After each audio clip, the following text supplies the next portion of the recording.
Yeah, so we've been talking lately about coming into alignment with God's calendar.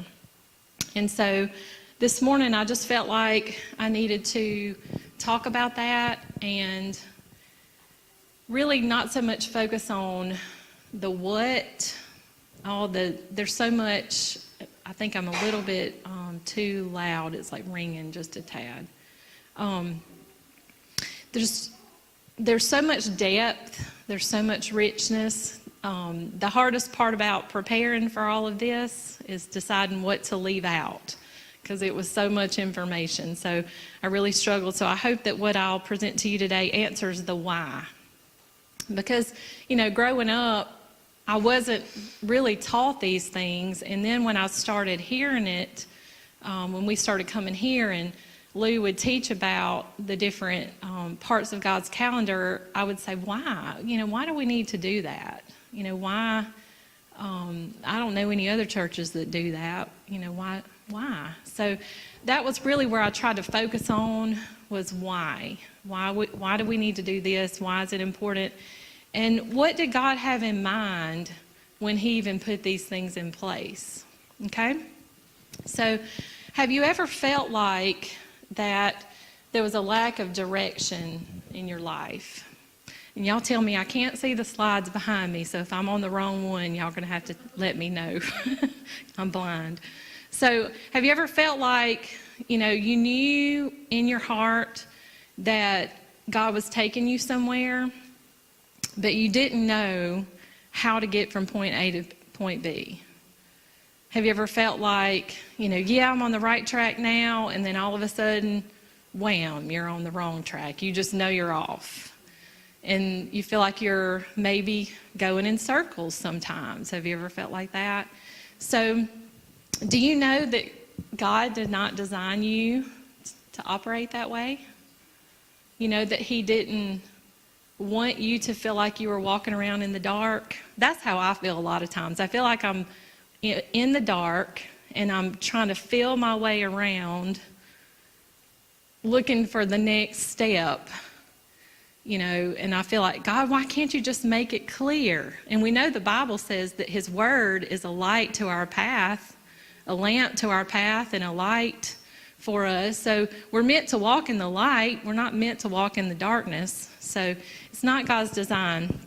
So let's talk about, the natural mirrors the spiritual. Let's talk about the natural first. When God created the world, he put seasons into our time, right? Thank God for the seasons. Lately, I was so ready for spring. Hadn't y'all been feeling that way this year? We've had such a really cold winter, and normally I love winter. I love boots. I love dressing up warm and all that. Normally, this year, I have hated it. I guess I'm changing. But this year I was like, oh yeah, I get to get my sandals out and, warm weather clothes. It's like fresh. There's a newness about it. Every time the seasons change, there's a newness. I love the fall when the air gets that crisp feeling in the air and the leaves start changing colors. So God, in his wisdom, he knew that we would need seasons. And don't these seasons, they kind of dictate our activities, right? We know that the kids go back to school in the fall. Football, for you football lovers, here comes the fall. Football season, hunting season. Our seasons dictate our activities and a lot of times our purposes. What we have to get up and do each day. I know summer's coming, so Todd, on Saturdays, you will find him out in the yard for a couple of hours every Saturday, because the summer, the season is dictating his actions and his behavior. So anyway, I'm just illustrating for you how in the natural, our life, the rhythm, the pattern, the flow of our life a lot of times is dictated by those seasons. But did you know that the Bible even talks about that? in Ecclesiastes. Back when we used to cross stitch in the 80s, anybody remember cross stitching? I had a little cross stitch thing I did on this verse, and it's always just stuck with me. But to everything there is a season, a time to every purpose under heaven. It says there's a time to be born, a time to die, a time to plant, a time to pluck up that which is planted. There's a time to kill and a time to heal, a time to break down, a time to build up, a time to weep, a time to laugh, a time to mourn, a time to dance, a time to cast away stones and a time to gather stones together, a time to embrace and a time to refrain from embracing. There's a time to get and a time to lose, a time to keep and a time to cast away, a time to rend and a time to sow, a time to keep silence and a time to speak, a time to love and a time to hate, a time to war and a time to peace. So if you go back to the first verse, again, it links the seasons with our purposes, right? So God has a purpose for you. How do you know when you're supposed to plant? How do you know when you're supposed to tear down? How do you know when you're supposed to build up? Again, that's where we get lost a lot of times. So let's go back to God's original creation. When God created the world, it says in verse 14, God said, "Let there be lights in the firmament of heaven to divide the day from the night, and let them be for signs and for seasons and for days and for years. And let them be for lights in the firmament of heaven to give light upon the earth," and it was so. So there's more to the sun and the moon and the stars than just, the sun wakes us up in the morning and then it goes down so we can go to bed. He said that the sun and the moon and stars were there for signs and for seasons. So when God created the world, He is a God of order. If you look at everything that He made, and I saw this video somebody posted on Facebook the other day. It was photography that had been sped up, and you could see flowers blooming and animals being birthed and growing and all those kind of things. But the wonder of God's creation, it's just amazing when you really examine it. But there's order. If you look at the planets, they follow in order. It's predictable. If you look at the sun, the stars and the planets orbiting. If you look at your body, the way God designed your body, your DNA, your cells, everything about you has an order to it. So when God created the earth, He put the sun, moon, and stars there for a reason.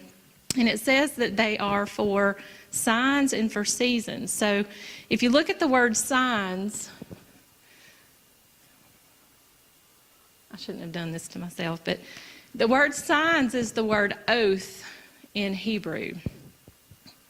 And when you hear a lot of people make predictions and they'll say, the blood moons and things like that, they're talking about the signs aspect of the sun, moon, and stars. And God did put them there for signs, that we could look in the sky and see signs of things. So there's a signal, a mark, a banner, or a warning. But the second part of that, it says it's for seasons. So that word there is moed, which means appointed time. So the sun, moon, and stars are there to mark an appointed time, an appointed place, an appointed meeting. They're there to mark something. And I was talking to the kids the other day. We were riding down the road on the way to school, and I think Caitlin said something about the moon. Do you remember? Because sometimes you can see the moon still in the sky. But we were talking about how the sun's rising and setting marks our days. And we were talking about how the moon marks our month. That the phases of the moon tell you where you are in the month. And so I was explaining to Caitlin that back in the old days, they didn't have watches on their arm. They didn't have calendars sitting on their desk. They had to have a way that they could walk outside and see.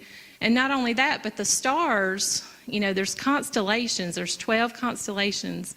And it's just amazing to me. But every month, there's a different constellation in the sky. And that's how they knew what month it was and how they knew what time of the year it was.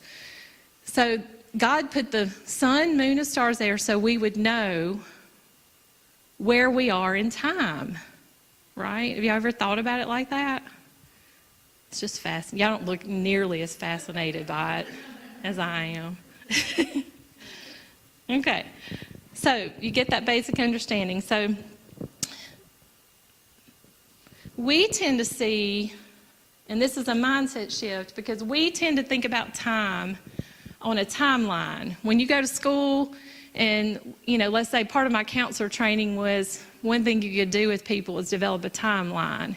And so you say, okay, you were born in 1977 and now it's 2018, and let's mark the things that have happened in your life. Let's look at the high points. Let's look at the low points.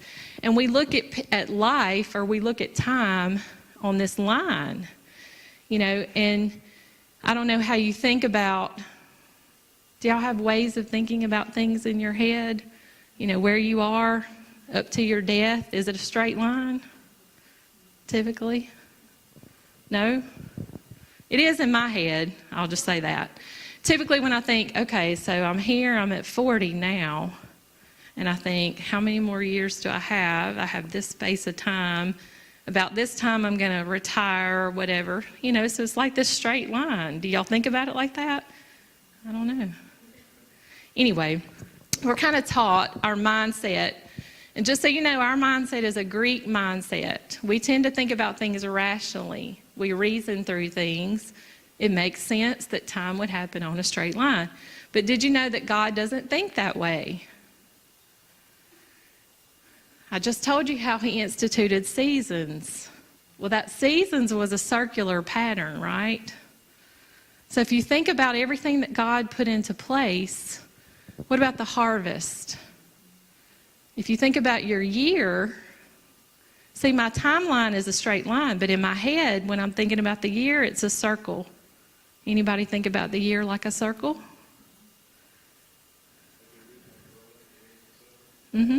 Yeah, so in my head, January is at the top, and I go this way. And so the summer is like at the bottom, and then I go back up to December and January. Anybody else think about it like that? A circle? Richie does. Over and over and over again. Well, that's how God's calendar works, just so you know. So that second thing, and I'm going to prove it to you, I hope, but every year we should be going through cycles and seasons, but we don't just repeat it all over again. We should be growing every year. So you see how that thing up there, it goes up. So every year when you come back around, see, I'm 40, so I should not be experiencing things the same way I experienced them when I was 20. They didn't mean the same thing to me. When I go through, events, I go through them at a different level because I have more knowledge, I have more experience, I have more wisdom, hopefully, I have more understanding. So I should be going through those things not just as a repeat, but as, another level. So if we think about time that way,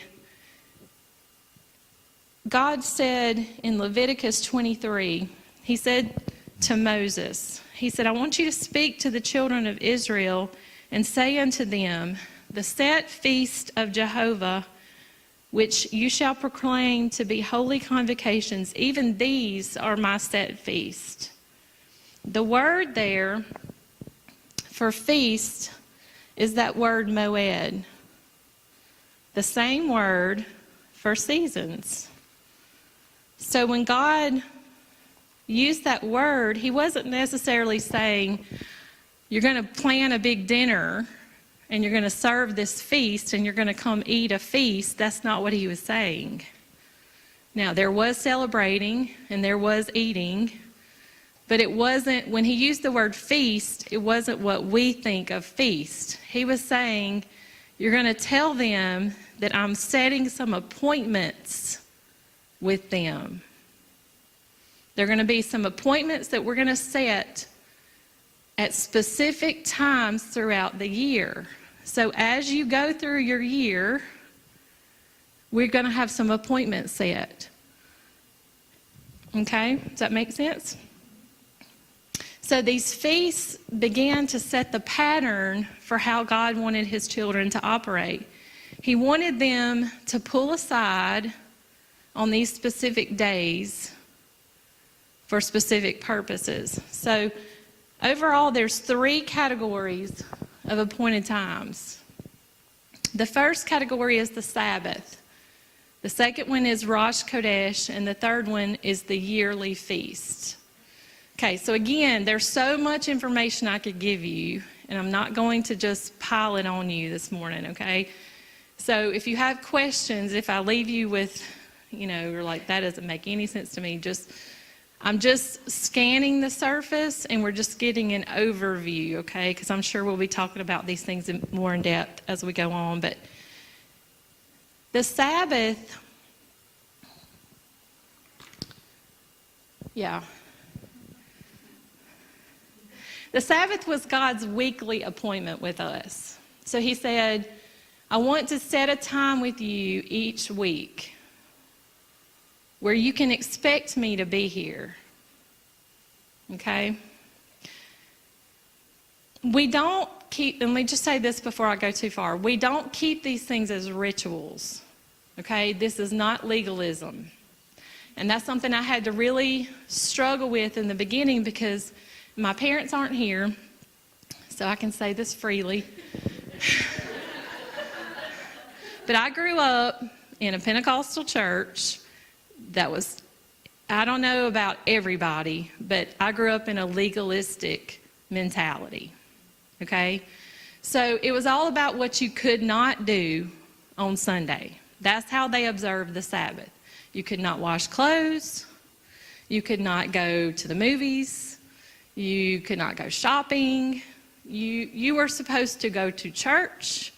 You could eat your lunch, and then you rested, okay? But it was more about what you couldn't do than the purpose of why God put it there in the first place. So I do not want you to hear that this has anything to do with legalism. Observing the Sabbath will not get you into heaven. And it will not observing the Sabbath will not keep you out of heaven. Okay? You can be saved and still work on Sunday if your job requires it. Okay?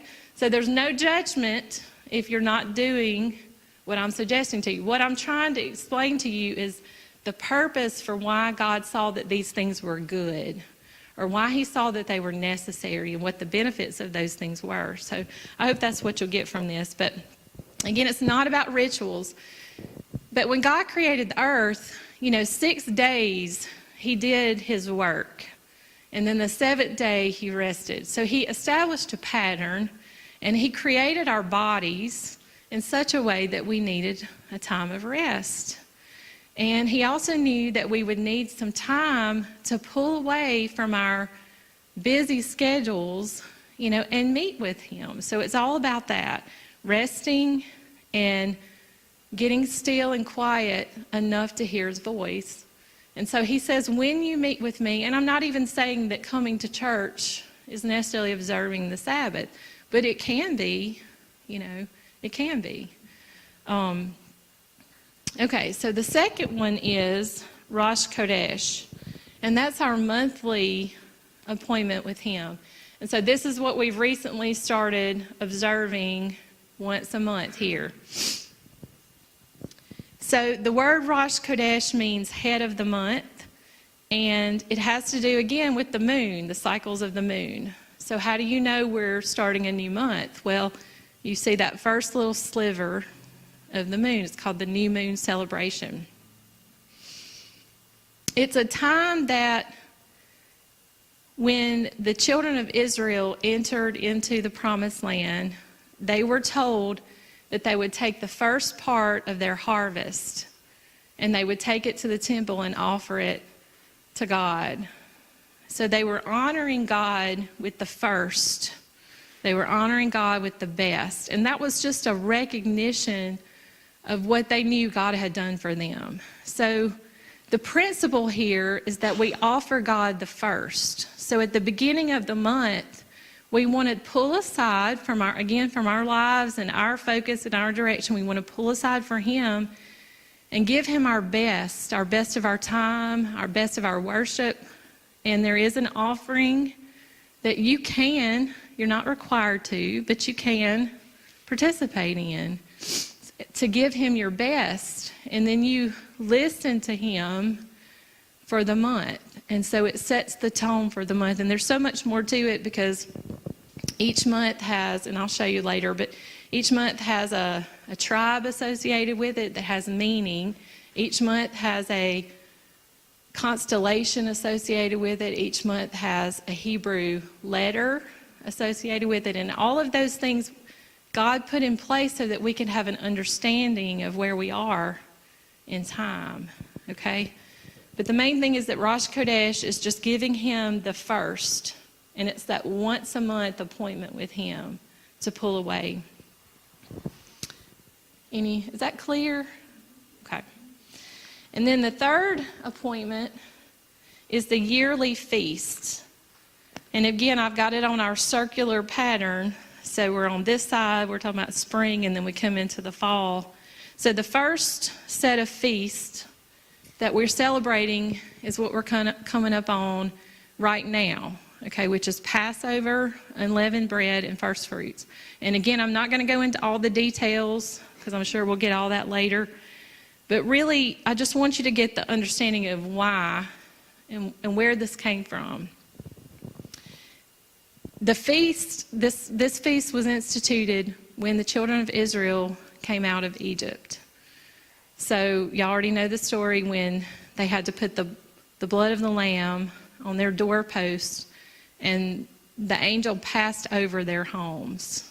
You know, the firstborn of every Egyptian family was killed, and the Israelites were passed over. So that was the very first Passover. But they were told that they were supposed to remember and observe Passover every year. Again, it was a time to pull away. It was a time to meet with God. It was a time to tell the story. So the fathers and the grandfathers, and recently I heard a Jewish guy, he's a Christian, but he's Jewish, and he goes to different places and he does the Passover Seder, and he talks about the traditions and why it's important. And he was telling us how the best part for him was sitting down with his grandfather every year and hearing the stories. You know, so it was a generational thing where the grandfathers were told to tell your children, tell your grandchildren what God has done for you. Tell what God did for the children of Israel in delivering them. So it was the story of redemption. It was the story of deliverance. So every year you go through a different level of recognizing God's deliverance for His people. So there were certain things they were supposed to do. You know, they had to clean all the leaven out of their home. They had, you know, certain sacrifices they had to do. But for us, it's just about, like she said, going through your home, asking God to show you, is there anything in my home that doesn't belong here? Is there anything here that doesn't give you glory or honor? Is there anything here that may be good, but it's just not good for me? You know, so again, it's not legalistic. It's just something that He shows you doesn't need to be there. But we also want to examine ourselves, our temple, our house, and ask God, is there anything inside of me that's keeping me from being able to move forward with you in this cycle, right? Okay, so here's what you need to know about the feast God keeps his feast. How do we know that? Because something very important happened on Passover. The first thing is Jesus always kept the feast. If you go back to the New Testament and you read about Jesus, you will see many instances where it talks about him going to Jerusalem and observing the feast. So he kept the feast, and then God kept the feast because Jesus actually was crucified on Passover. And he was actually killed at the same time that the lambs were killed. At the very same hour, think about that. Here's all the Jews, and they're preparing all the lambs for their sacrifice, and at the very same time, our lamb was crucified. So God honored the feast, and he showed us who was the true lamb. That all those years, every other lamb was just a picture of the lamb. It's just so deep, so amazing. But God keeps the feast. You know, Jesus was buried on the Feast of Unleavened Bread, and he was resurrected on first fruits. So each of those 3 times, something significant happened. God did it on the feast day, okay? And you'll see that that's true in other places too. So the next one is called Pentecost. So you count 50 days from the Feast of Unleavened Bread, and that tells you when Pentecost is. Well, I always thought Pentecost, being Pentecostal, was Acts chapter 2. Did y'all think that? I was never taught any different. The first Pentecost happened on the mountain when the 10 Commandments were given. That was the first Pentecost. The law, the Torah, the first 5 books of the Bible is called the Torah, and they were given, and that was the first Pentecost. So God observed the feast when the disciples gathered together in the upper room. They were observing Pentecost. And what they were supposed to do is they gathered together, and they did all the things that they were told to do. They had to bring in part of their harvest, and they had sacrifices and things they had to do as ritual or as part of their observing of the feast. But then they would read the scriptures. They would read the Torah. And that's probably what the disciples were doing in the upper room. Of course, Jesus told them to go there and wait, but then the Holy Spirit came. And that day, the church was born. So a new meaning to it all had to do with God's provision for us. So we had the law, or the Torah, the first 5 books of the Bible, the 10 Commandments were provided on Pentecost, and then we had Holy Spirit was provided and poured out for us. So every year when we observe Pentecost, we are celebrating God's provision for us. If we didn't have the Word, where would we be? If we didn't have Holy Spirit, where would we be, right? So every year when we observe it, again, it's not about the rituals, but it's about His provision, His power. He empowered us with the Word. He empowered us with Holy Spirit, being present in our life. So that's what it's about present day. So we go to a new level, okay? And then the fall feast it's called the Feast of Trumpets, or Rosh Hashanah, Day of Atonement, or Yom Kippur, Feast of Tabernacles, or Sukkot. So that's the Hebrew words. So these feasts were what they were told to do when they were in the wilderness. After they had left Egypt, they were in the wilderness, and it was, they lived in tents, basically. So every year when they went into the Promised Land, they were told they had this time where they had to set up tents. Even in the Jews now do this. We have some relatives that would do this. They'd set up tents on their back porch and stuff, and they would live in tents for like a week. And it was just a reminder of God's presence, his habitation with them. You know, he went with them with the fire and the cloud. It was a recognition of him being with them through their journey. So each year when we celebrate the fall feast, we are celebrating God's presence, we're celebrating God's glory, and we're expecting to go to a new level of an awareness of his presence. So there's a week there that you're supposed to really examine your heart. You ask God to show you if there's anything that you've gotten lazy about spiritually. Is there anything that needs to be cleansed or removed again?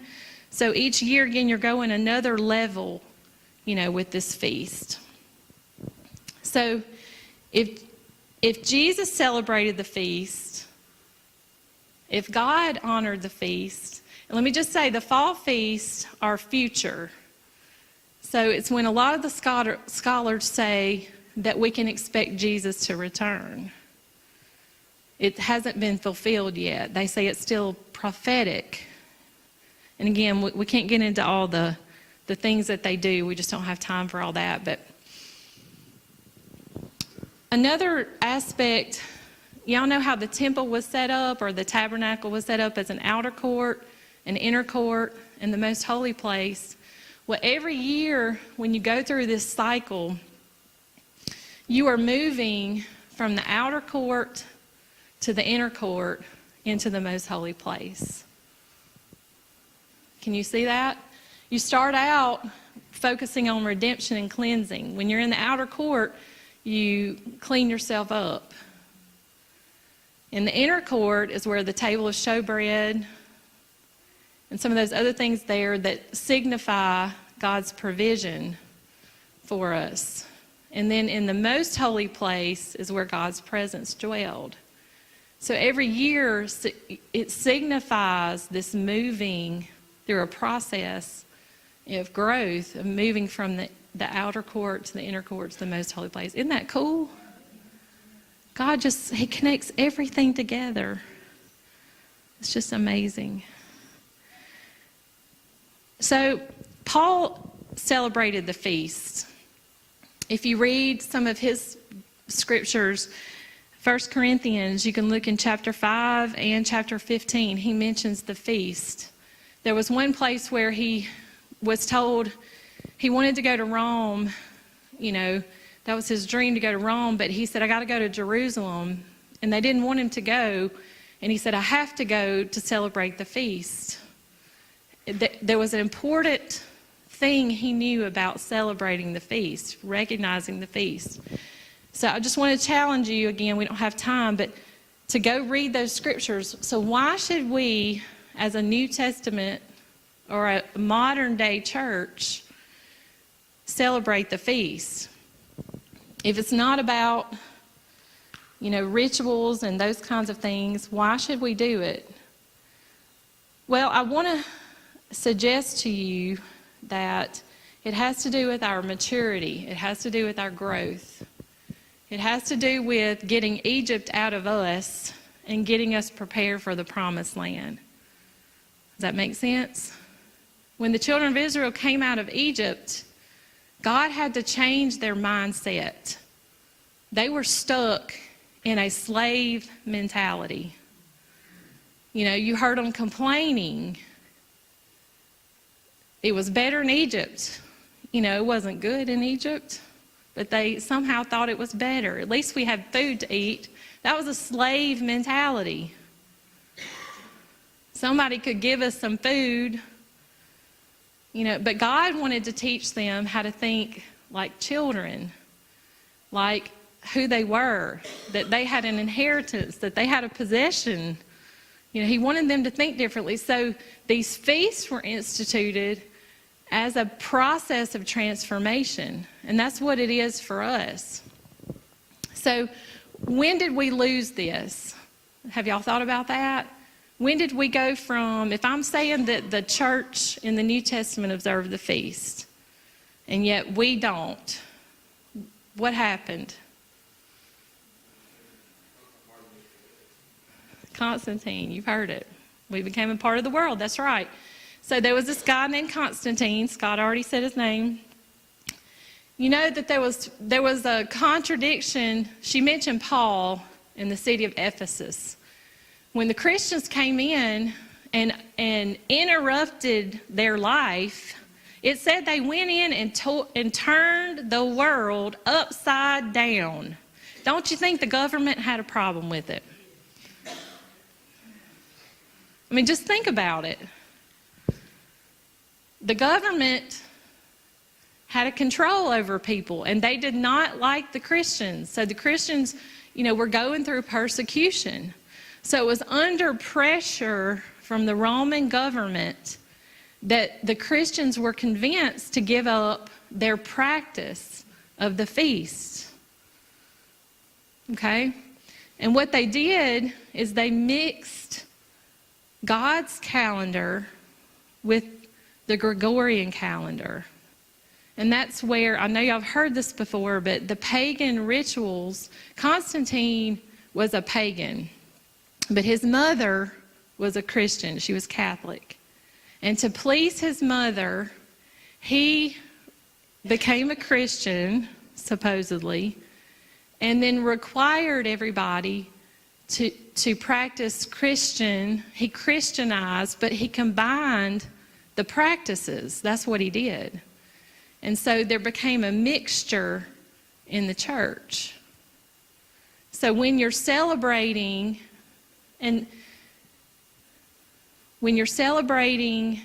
pagan things in the name of God, I don't know. You tell me. When we didn't know better, we didn't know better. But you know better. We know why now. We know what happened.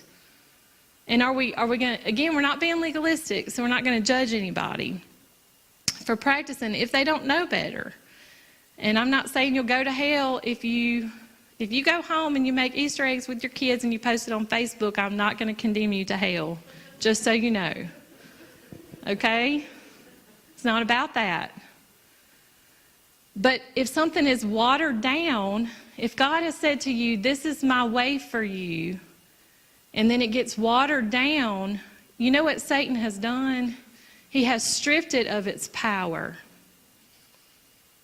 If we're honoring Easter, but yet we aren't celebrating Passover, what have we got? We've got something that's watered down. Yes, we're still saying Jesus was crucified, he was buried, and he rose from the dead.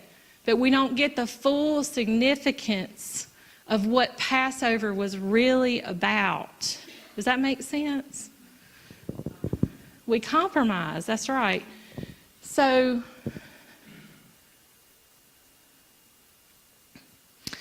what the feasts do is they get us into alignment with God. Okay? If God says, I want to meet with you, and I'm going to be there, and we don't show up, is that pretty significant? Yeah? Maybe? Maybe it's why we have a lack of focus. Maybe it's why we have a lack of direction. God didn't change his mind. Just because the Christians gave in to the Roman government, did God change his mind? Did he say, I don't want this for you anymore? Now there's grace, and maybe he understood it, but he didn't change his mind about the things he put into place. So getting on God's calendar, it gets us in time. It gets us on his timetable. It's all about the harvest. If your spring is about planting, we want to be in time with that. If the fall is about reaping a harvest, don't we want to be in time with that? There's certain things we have to do, and again, there's so much depth there. I'm not even sure I can communicate it, but we get in time, we get in position, we get in order, we get in movement. It helps to define the activities of our spiritual life. When you get on God's calendar, you know where you are and you know where you're going. You can look ahead. So you come meet with him so he can show you what's coming up next. It produces a flow. It produces a rhythm to your life. It produces a path for maturity and growth. It also puts you on a path to accelerated advancement. Who wants to advance? I thought, Richie, this is shattering some glass ceilings. It's the quick path to advancement. If you're on a job and they put you on the quick track, don't you want it? Well, this is basically what that is. We get into alignment with him. We get into step with him. We recognize the things he put into place. So we're able to look ahead. We're able to see what's coming up. Like she already mentioned, there's an open heaven. Because God's there. If you meet with him on the time that he appointed, you won't be disappointed. He will keep his appointment with you. He will not disappoint you. So as we meet with him, our thinking patterns and our mindsets change. We're changed. You know, there are things that we work through within ourselves. Our mentalities, our mindsets are stripped away. God gave me an illustration. I'm going to just share it with y'all because I think it'll help kind of drive home what I'm saying. But the other morning, I woke Todd up about 3 o'clock in the morning because God started talking to me. You don't know anything about that, do you?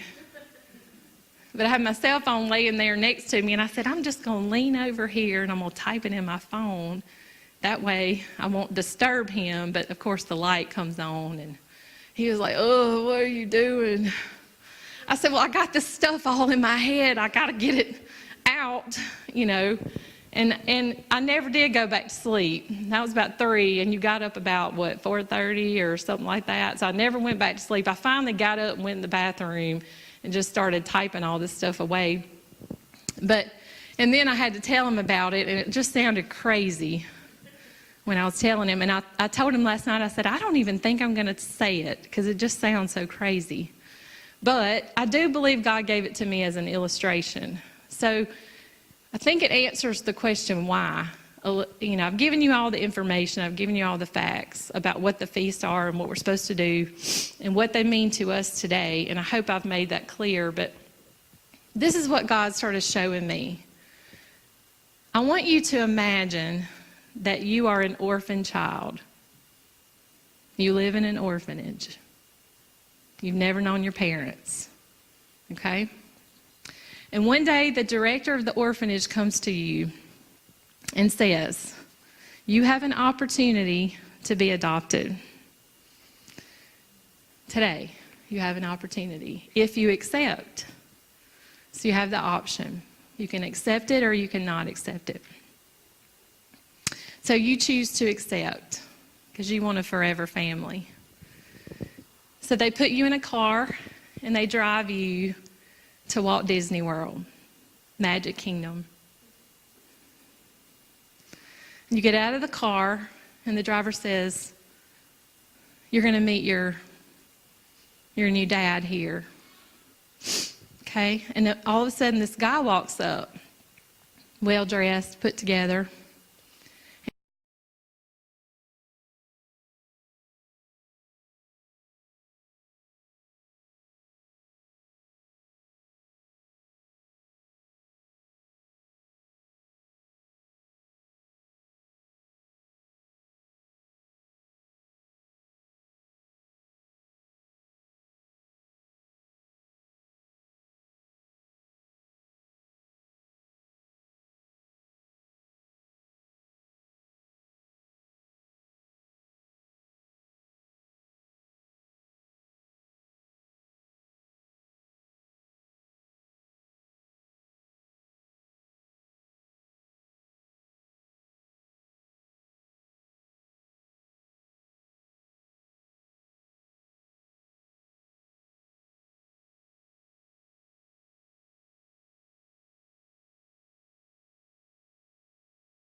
and he says to you, "Hi, I'm your big brother. Here's your ticket. I've already paid for it for you. Just give your ticket to the guy at the thing and he'll let you in." And you notice he's got a set of keys. And he says to you, "Dad wants you to join the family business." Okay, Dad owns Walt Disney World. Big brother is CEO, and you're adopted into this family, okay? He wants you to become an executive here. But we know that there's a lot for you to learn. So we're going to put you in this training program, okay? And this set of keys belong to you. But I'm not going to give them to you today. You're going to get one at a time, okay? And he said, "I can't stay. I've got a lot of work to do. So I'm going to send another person that's going to be your guide."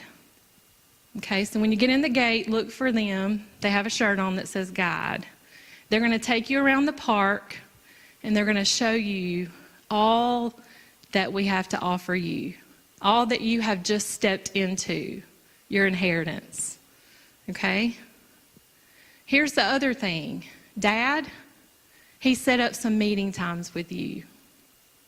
He wants to meet with you once a week. Okay? He wants to meet with you once a month. And he wants to meet with you 3 times a year for really important things. Okay? And at these meeting points, he wants to talk to you about who you are as a son. He wants to talk to you about where you've been. And he wants to talk to you about the family business. He's going to teach you all the things that you need to know to work the business, to be an executive, to come into your inheritance. Because you're not an orphan anymore, but you still think like an orphan. Okay? So you go through the gate, and there's your guide. And he starts taking you step by step, experiencing what the kingdom has to offer. Right? But if you're a small orphan child, you don't go immediately to Splash Mountain, right?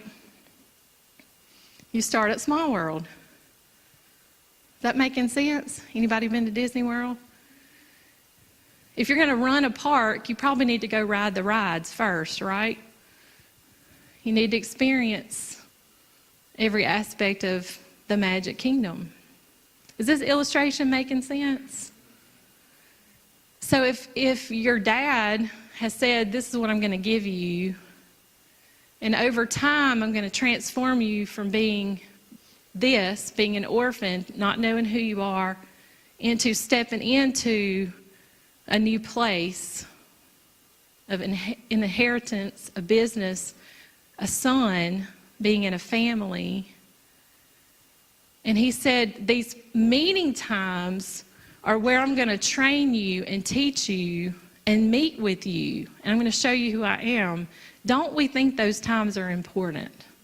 Would we not show up? Would we? We would show up, right?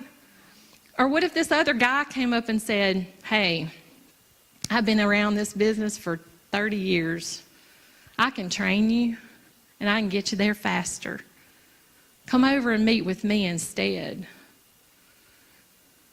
That's what we do when we're observing the pagan rituals. Maybe they're not all bad, but they're not what God intended. Does that make sense?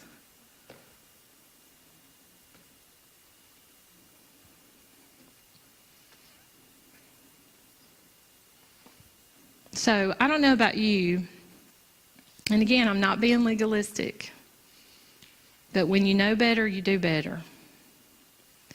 And I feel like, I was just thinking this morning, how do I communicate these things in a way, because I hated growing up with a mother that said, "You can't watch the Smurfs on TV." And I am that mother, by the way. And my kids probably hate it. Now, I don't say they can't do anything. And Carly, I let her make her own choices. She knows now. She's 14, so she knows. And I told her, you can't read Harry Potter. And then one day, her friend was reading it, and I said, okay, Carly, you're old enough now, you have to make that decision for yourself.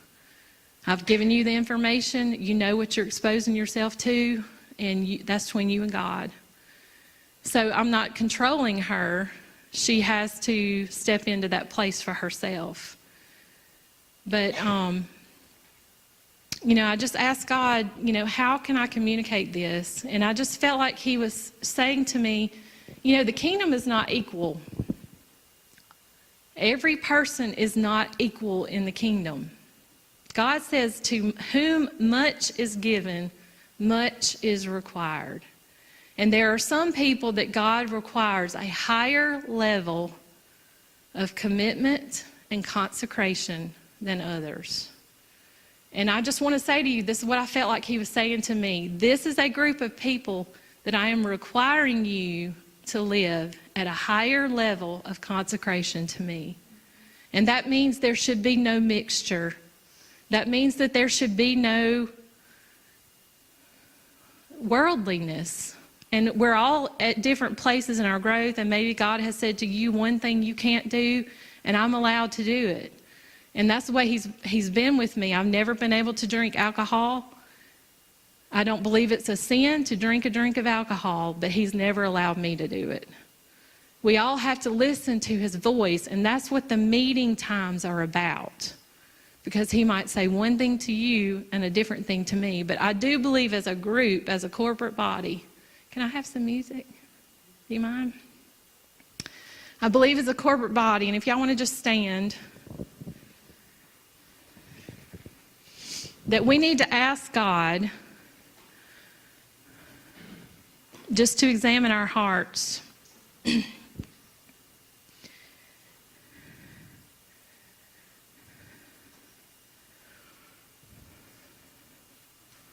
Like she said this week, it's real important to take that time as we're coming into Passover. Passover, we're observing the next few days. And again, that's time to remember the sacrifice that Jesus made. It's a time to remember that he paid the price for our entrance. He's the one that made the way into the kingdom. He's the one that bought us and purchased us. And he's the one that secured our inheritance. And I just want to say that, he died to secure my inheritance. And I want to make sure he gets what he died for. Right? Do you want that? If he has an inheritance for you, he has a destiny for you, he has a purpose for you, don't you want to make sure he gets what he died for? Don't you want to make sure that he gets the reward for his punishment?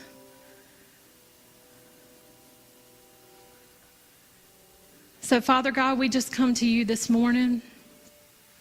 Lord, I just ask that you would take this information. God, I've done my best to try to present this information in a way that does not communicate condemnation or guilt.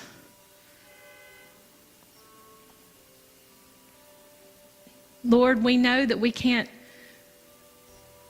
condemn ourselves for anything that we might have done in the past, but Lord, I just ask that you would take the things I've presented and that they would not come off as anything that's legalistic, that it's not about a list of requirements and rules that we have to follow, that it's more about the condition of our heart, and it's more about getting into alignment and into agreement with you and where you're taking us. God, you have a plan, you have a purpose, and you have a path for us to take to get from where we are to where you want us to be. And Lord, I pray that we would just begin to tune our ears to what you're saying, what you're doing, and what you want us to do. So Lord, I ask that you would just take each person to a place where they can begin to examine their hearts, begin to examine their lives, begin to examine the direction and the focus. And Lord, that they would set aside that time to meet with you.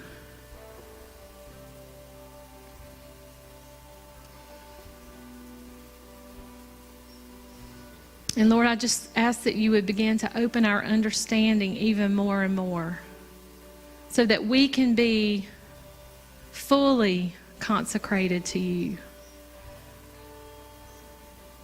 so that we can be fully yours, so that we can shine and burn bright in this world.